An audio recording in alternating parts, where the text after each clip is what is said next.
worst decisions in the Premier League this season. Alejandro Garnacho being substituted on at any given moment, sub him back off immediately. Igor Tudor waking up one random Wednesday and replying to his emails, or maybe Alexis McAllister forgetting to buy his hair health shampoo. But none of those actually qualify for today's video, because we've got enough refereeing issues without having to include anything else. We're back once again, ladies and gentlemen, for the annual every single referee or VAR error in the Premier League this season, plus also some other stuff. There'll be Champions League, we've got some La Liga in here, a penalty decision from the second division of Romanian football, and it's all inspired by the events of yesterday as I'm recording this. Arsenal versus West Ham United. We'll have to stick around till the end to see my thoughts on that one. In the meantime, make sure to like and subscribe, otherwise you won't see it. It's a crazy new addition they've made to YouTube. I don't know when they cut the video off after 6 minutes if you don't subscribe.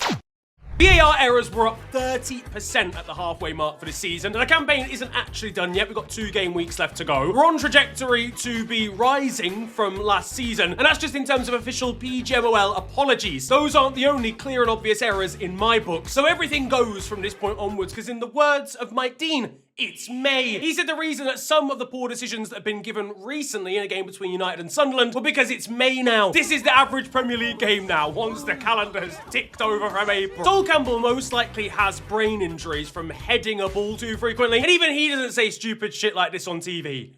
Very often. From that game, who's going through to the semi-finals in St. Petersburg? From Brazil and Belgium?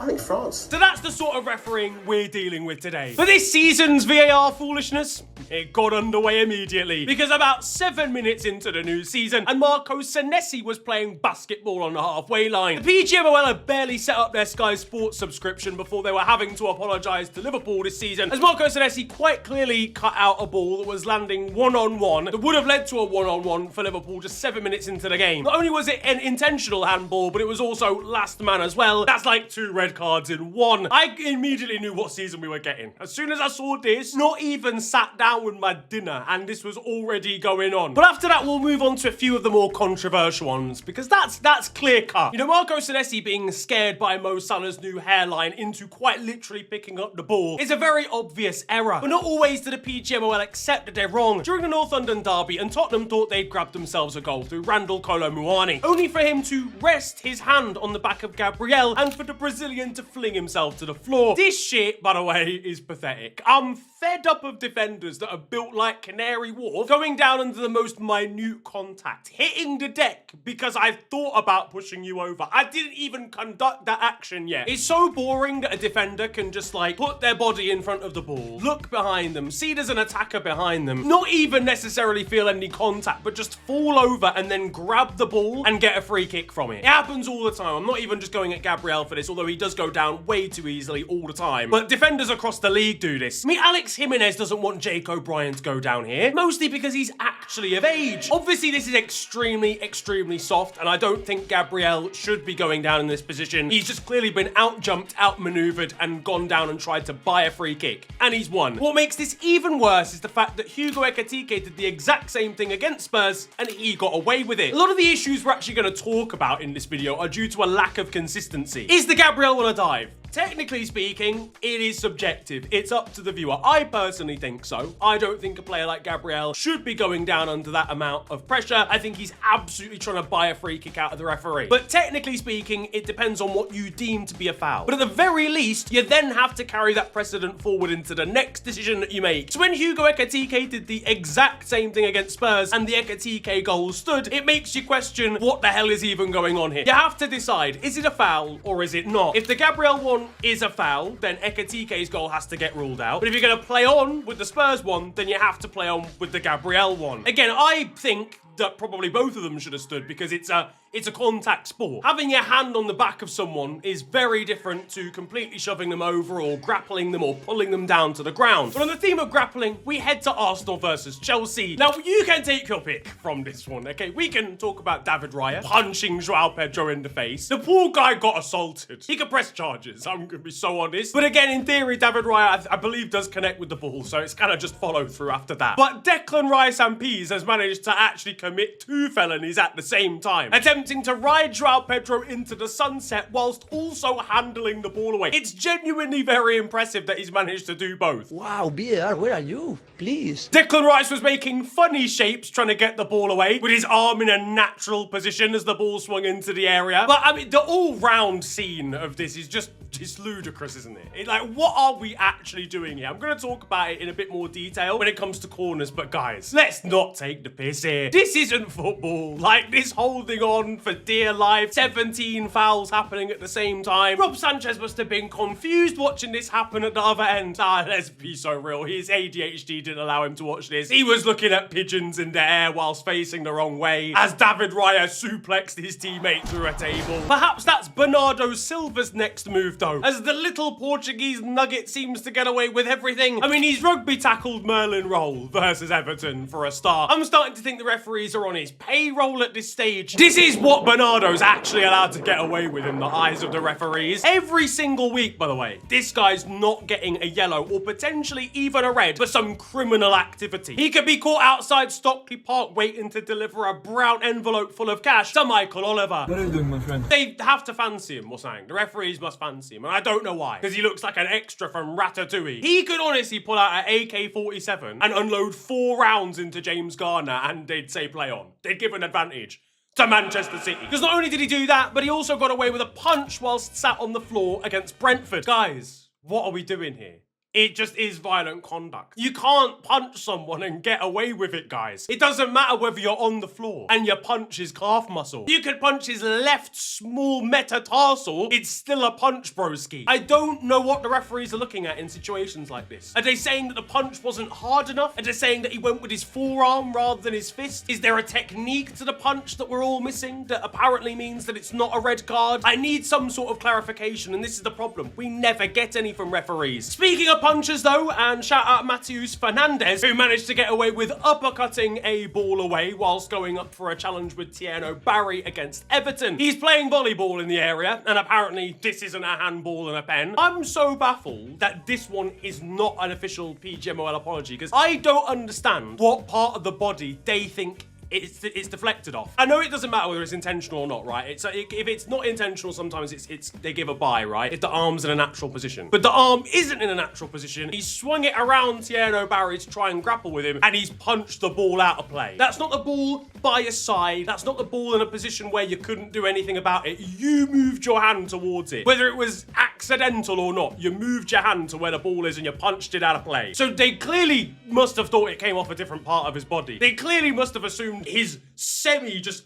swung round and dick punched it out of play. The handballs continue, this time from Nottingham Forest against Arsenal, where Ola Aina was not just allowed to curve the ball in play with his arm once again, making a movement towards the ball. He was then also allowed to laugh about it over on Instagram. In fairness to Arsenal fans, listen, my head would be on Jupiter if I saw this post after that. I don't know what a handball rule is, guys. I know we're gonna get onto the Champions League in a second, right? But I don't even really know what the Prem one is. Does anyone actually know? Don't pull up the rules, because they don't abide by them. Like, they change them every week. I want someone to definitively tell me what the handball rules are. Please, a referee anywhere, I'm begging you at this stage. And give me examples of why certain things are or aren't. I mentioned the Champions League ones there, but the Champions League semi-finals made absolutely no sense between PSG and Bayern. UEFA absolutely categorically make up their own rules as they go along. This one being given against Alphonso Davies, even though it clipped off his body before hitting his arm, which usually isn't supposed to be a penalty whatsoever. Yet then when Vitinha yammed the ball against João Neves with his arm in an unnatural position, it wasn't given. It makes absolutely no sense at all. No consistency from UEFA or from the FA. That's not the only terrible call, though, in European football, because somehow this was given as a handball against Kelechi Iheanacho for Celtic. It's literally not touched his arm. It quite clearly comes off his chest in comparison. I don't know how it's gone to VAR, and they've come to the same conclusion. Stevie Wonder and his optician were in the VAR room, so unfortunately this doesn't stand for Celtic. If I'm Celtic's manager, I'm getting him off the pitch, mate. There's no way I'm carrying carrying on after this. There was a criminal offside given between Manchester City and Liverpool earlier on in the season. I might sound biased as a Liverpool fan, but everybody I've spoken to agrees, and that's that Andrew Robertson was interfering with play here in the same way that Arne Slot was interfering with play down on the touchline. Though in fairness, with his track record this season, he was probably interfering in a negative way. Robertson is in no way, shape or form in the eye line of Gianluigi Donnarumma in this situation. He stood in an offside position, don't get it twisted, but he doesn't go for the ball, he doesn't attack the ball, doesn't try to divert it into the back of the net or get out of the way of it. He's just simply to the side. He's just simply not in the way. He's not stood in front of Donnarumma. It is an absolute joke of a decision. Gianluigi could be seen praying to VAR before this one was disallowed. But in fairness, Liverpool also got the rub of the green against Nottingham Forest at Anfield, because I don't even know what Igor Jesus had this disallowed for, to be honest with you. It must have been divine intervention, because fuck knows what VAR saw. Honestly, VAR with Jesus, they would have cancelled the Last Supper if they had the chance. It didn't matter for Forest though, because thankfully for them, they were playing Liverpool, and so they won 3-0 anyway, but still a ridiculous decision. Tottenham versus Man City earlier on the season was probably most known for Dominic Solanke scoring a sensational scorpion kick, but he also provided a kick of a different kind to mark Gahey's Achilles. I mean, he's kicked through Gahey to get to the ball, for it to trickle over the line. Again, I don't know what we're doing here, man. Like, I feel like this is even difference of opinion. We're just not applying the rules of the game at this stage. 2 more kicks from Kyle Walker for Burnley against Manchester United. We almost never got future Ballon d'Or winner Patrick Ballon d'Orgu when Kyle Walker attempted to get some time off to go and see his new mistress by getting himself red carded in this game. One thing he didn't account for though was British referees, and so him just stamping on Patrick Dorgu's leg for no reason wasn't deemed as violent conduct. Neither was this deemed as violent conduct from Gabriel smacking Nick Voltemada in the face when Arsenal faced off against Newcastle earlier on in the season. There's maybe a little bit of debate on this one as to whether Gabriel connects fully with his actual face and whether it's like slightly below. You could argue maybe it's more of an orange card. I think there's a little bit of a debate here. For me,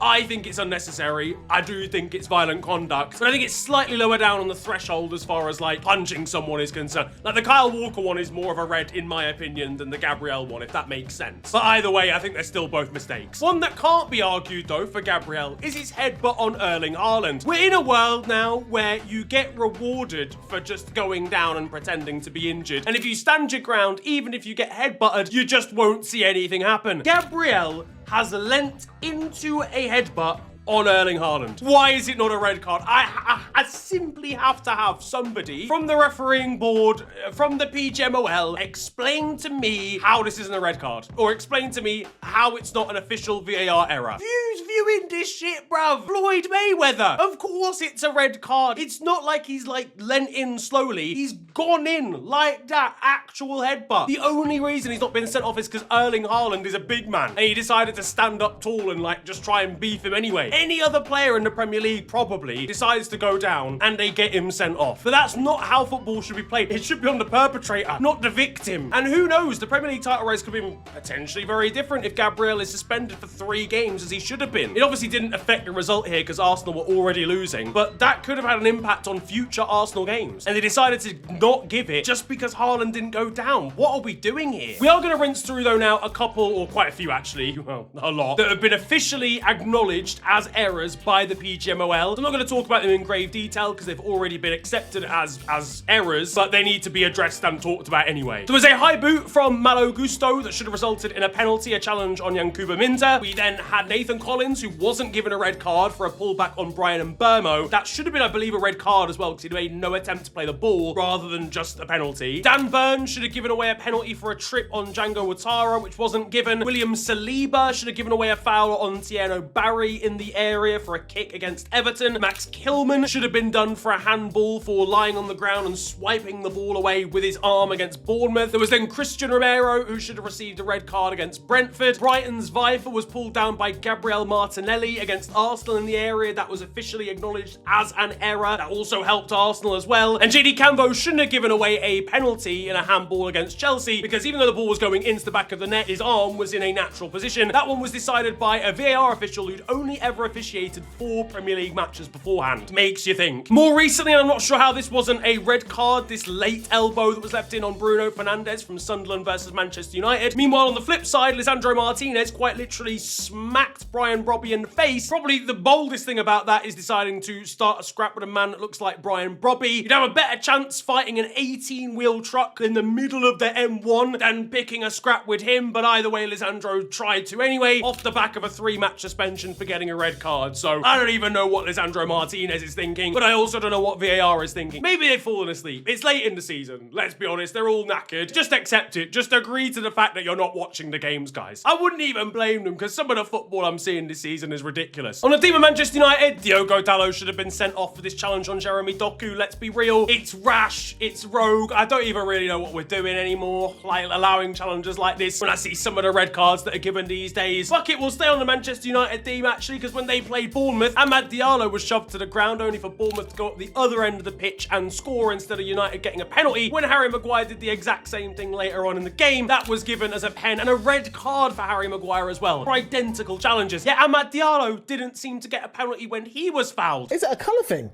Is that a colour thing? Speaking of inconsistency, and what are we doing with the hair pulling rule? Because Dominic Calvert-Lewin got away with one in the FA Cup, but when he had his hair pulled by Lisandro Martinez, that was a red card. And what do we do about bald people? Should they be included in this as well? If I pat a bald man on the head, am I going to get a red card too? At Brentford, I'm not entirely sure how West Ham didn't get a penalty from this decision. I know he slipped over, but he's absolutely clattered the West Ham attacker. That could have been pretty vital in the relegation scrap. This offside on Danny Welbeck is an absolute joke. Again, what are we really doing when we're having VAR and offside calls intervening with decisions like this? Victor Gyökeres just should have been given a penalty for being absolutely smoked by Nick Pope when Newcastle faced off against Arsenal earlier in the season, and I'm not really sure how this wasn't given. People are also trying to gaslight Arsenal fans into this not being a pen. This is a pen.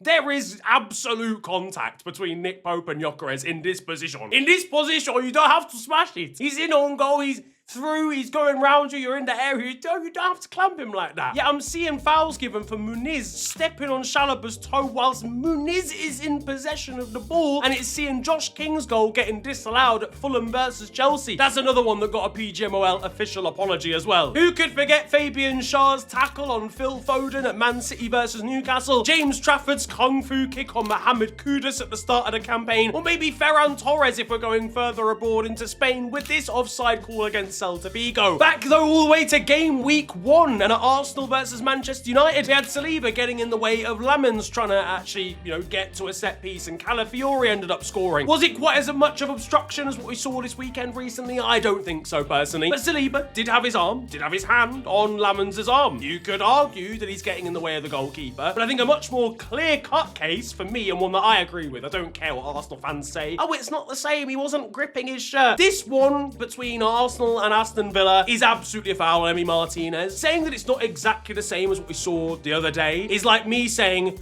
I didn't assault him. I punched him. I didn't kick him. It's still a foul, mate. You can't get in Emi Martinez's face. Like, we know goalkeepers are protected. We see this all the time. 9 times out of 10, that is a foul. It's just a different type of foul. It's not the same. He's not put his arm in Emi Martinez's face, but he's still absolutely obstructing him from getting the ball, and he's still absolutely jumping into the Argentine goalkeeper. It is a foul. I don't care, really. If we want to start going down the route of goalkeepers getting fouled, for me, that's a pretty obvious actual example of one. But that, of course, brings us to the present day. And the thing that inspired this video in the first place, the decision that's probably in the thumbnail of this video. Sensitive Arsenal fans are flocking to this video to tell me that I should be castrated, slide tackled, and thrown in a ditch. What I'm about to say might surprise you. It is a foul on David Raya. I know, yeah, no, I know. You're all gonna boo me. No, listen, and I realise that. It is. It is. And you know what it is, right? Asterisk on that, first of all, before everyone else gets annoyed. We're gonna talk about it, yeah? I think more West Ham fans should be getting onto Pablo, because that is stupid decision-making to put your arm across the goalkeeper. You can get into a little bit, as we've seen. Arsenal have got away with some that I would classify as a free kick. Some that have even been given as free kicks in other scenarios that Arsenal have gotten away with and other teams have gotten away with as well. But putting an arm across him is immediately going to be a foul. You've got your hand actually gripping his his other arm. Do I think Raya actually gets to the ball if Pablo's arm isn't across him? I don't think he even catches it then anyway, because I think it's so busy in the area that I think he gets put off even if Pablo's just body is there, which is why it's so frustrating if you're a West Ham fan that Pablo did that in the first place. The issue with this free kick, or sorry, the issue with this disallowed goal for me is there's about 19 other fouls happening at the same time. At the same time as Pablo putting his arm across David Raya, Kai Havertz is being wrestled to the ground. But at the same time that is happening, Declan Rice is physically fouling two people at the same time. You could even argue that Pablo doesn't foul Raya in the first place if Leandro Trossard doesn't grab him and push him into his own goalkeeper. Meanwhile, in the background at a reverse angle, and you can see that Gabriel's actually pulling a West Ham player down to the ground. It's just all a farce. It's all a palaver. This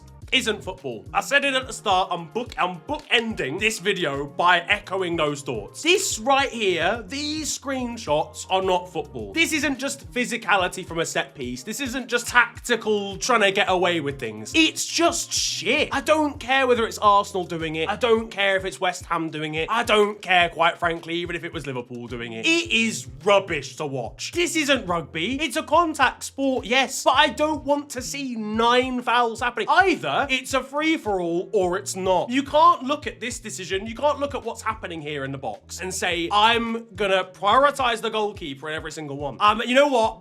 This over here, Donny's getting fouled. Over there, Donny's getting fouled. In front of me, my man's getting fouled 4 times. But I'm gonna ignore all of that and just go for the goalkeeper. You either allow everything or you say it's all a foul. I'm so sorry. It's like me saying, yeah, actually, we're prioritizing fouls on strikers from corners. What the fuck? What sort of logic is that? Everyone's grappling and pulling and rugby tackling to the floor, everybody else. Cut that out of football, and then we won't even have to have these discussions. It's ugly. It just looks rubbish, and it creates arguments like this because David Raya's not even the first person to be getting fouled in this image. There are 3 fouls happening before he even gets fouled. So why is that the one that's looked at and causes the goal to be disallowed? It's just bullshit all round. And the FA, Premier League, have allowed it to get to this point. But as you can see from the rest of this video, it's not the only issue they've got to sort out. Genuinely, to break the 4th wall here, guys, this is by far the longest script I've ever had to make for one of these videos. Usually, I actually kind of have to pad it out a little bit with like stuff from... I was supposed to talk about La Liga today. I've run out of time. I could do another one if you want to, for, like Europe. I had an article up for all the La Liga errors that they've actually accepted. Maybe I'll leave a link to it in the description or something. You can check that out. Genuinely, this script is twice as long as any other year I've ever done this, and it's just Premier League. I didn't even talk about the FA Cup or the Carabao Cup. I barely spoke about the Champions League. The Premier League is in dire issues right now when it comes to the standard of officiating. And the problem with VAR, and the reason why I'm now anti it, is A, it, you know, breaks up the play. You don't feel like you can truly celebrate a goal because you're always wondering, is it going to get chalked off? But on top of that, it creates a false sense of perfection. It gives an idea that it's going to create a world where there's never any errors, there's never any mistakes. But we're getting just as many as normal. And with all the breakages in play. And with all the waiting around for 6 minutes whilst 4 Donnies not even in the stadium decide. We're just getting different errors, different mistakes just as regularly. What do you make of all of this? Drop it down below. Do you think the West Ham goal was rightly disallowed or not? Have Arsenal got away with one? Have they got away with one during the course of the season? Or does it all just balance out? For me, I don't think there's any agendas, guys. There's just incompetence. Having researched this video, there are plenty of decisions for and against any team in the league. I don't think anyone got wildly unlucky, but either way, drop your thoughts down below. Make sure to like and subscribe, like I said at the start of the video, if you're new. You can also follow me on social media. It is at @theofficialfng on Twitter and on Insta. It's been a pleasure ranting at you guys today. Have a wonderful day. Enjoy yourselves, and goodbye.